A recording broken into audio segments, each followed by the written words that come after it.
Thank you, Booze. Hi, this is Spencer with Madtown Tonight. We are here at the Capitol Brewery in Middleton celebrating their second annual Stark Beer Fest.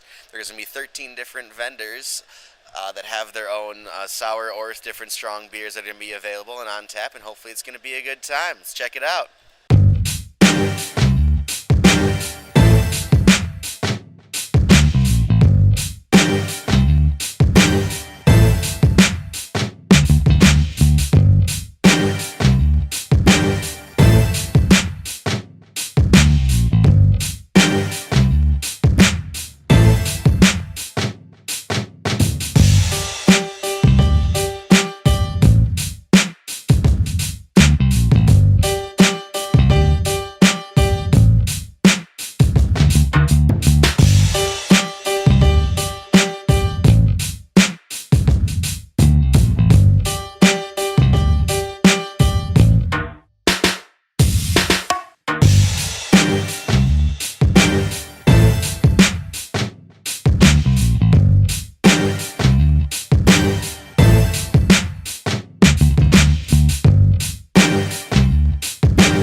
They happen at the top, so they're the top fermenters, which is like part of the shape.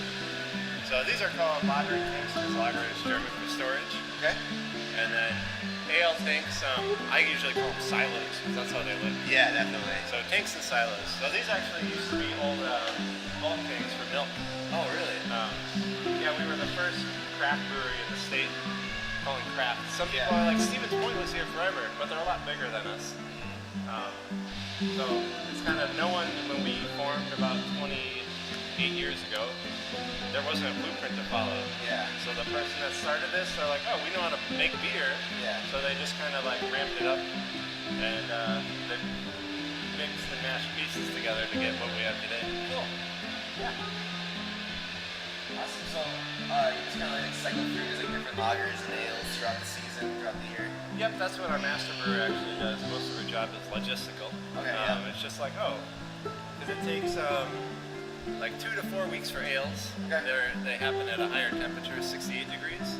So the process happens quicker, kind of basic chemistry as far as like chemical reactions. Higher the heat, the faster it happens. And then the lagers, they take 6 to 8 weeks because they're done at 48 degrees. Okay. So it's colder, it takes longer. Yeah. And then what sour beer do you have that you're doing today? We have 2 strongs instead of a sour. Okay. We don't do a sour yet, but a lot of the people out here are going to have sours. Yeah. Okay. So we have 2 barrel-aged beers. One is E-Flame, which is a chocolate habanero stout. And if we get super busy, we have King George, which is our wheat heavy Scotch ale that we just released like a month ago. Oh, nice. Yeah, I love Scotch ales. Yeah, me too. Yeah, it's exciting. Oh, awesome. I'm going to take some more shots, but Absolutely, yeah. Hi, this is Spencer, and we are here with Brian at Capitol Brewery. He's going to tell us a little bit about the history of the Stark Beer Fest that happened here as well as over in Germany. So Stark Beer Fest is a really big deal in Germany. It's the festival's much like Oktoberfest, except for in the springtime, and it celebrates the strong beers that are made in that time. So monks, they were the ones who started Doppelbocks, and Doppelbocks are really strong beers. During Lent, monks brewed these as they had to fast, they needed these beers in order to keep their calorie content up. So they were really big, heavy beers, but because of that, the alcohol also was increased. So the idea is they made these really big Doppelbocks, and they drank these for a long period of time, and it kind of turned into a celebration. Now is party to celebrate in season for these big beers. So it's a big, like I said, a big deal in Germany, and but nothing of that in the United States. So Oktoberfest has gotten really big here, and it's, springtime is really slow, and especially for beer festivals. So we thought, hey, if Oktoberfest is big, Stark Beer Fest could also be something that might grow as the opposite time of the year to celebrate bringing in spring. And Capitol Brewery is known for its really strong beers. We make a great lineup of Doppelbocks, so we thought, hey, we should take this on ourselves. We also have a Bach Fest, so we do celebrate the Blonde Doppelbock a couple weeks before Stark Beer Fest, but this is really Beer Fest for everyone, in the community, all the different breweries to come to, not just us celebrating our beer.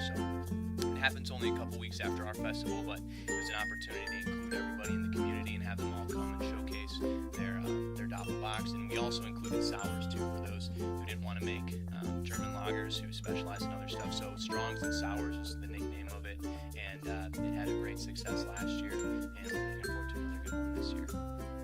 Awesome, sounds good. Thank you very much, Brian. Thank you. Yep. Cool. Basically, one of the monks, I believe St. Bernardus, he traveled to see the Pope at the time to see if this was okay that they were drinking this really high alcohol beer. Is this okay with God? Yeah. So he traveled, and they took this beer. It was a long trip, and they got to the Pope, and at that time, obviously, they're traveling by horse and carriage and whatnot. So they had to go all the way to Italy from Germany, and by the time they got there, it had been a couple months, and the beer was just awful and spoiled. So they gave the Pope some, and had some just spit it out everywhere, and was like, "This is horrible. Anybody who can drink this has done their penance. You guys go back if you really want to drink this stuff, and go for it." And they're like, "Well, I feel kind of insulted, but okay, let's do it." And they kept the tradition going. And so at that moment, that could have gotten rid of Doppelbocks. Yeah. But fortunately, the beer tasted horrible enough that the Pope approved of it, despite its high alcohol content. So. All right. Awesome. Thanks, Pope. Yeah. Thanks, Pope. Exactly. Awesome.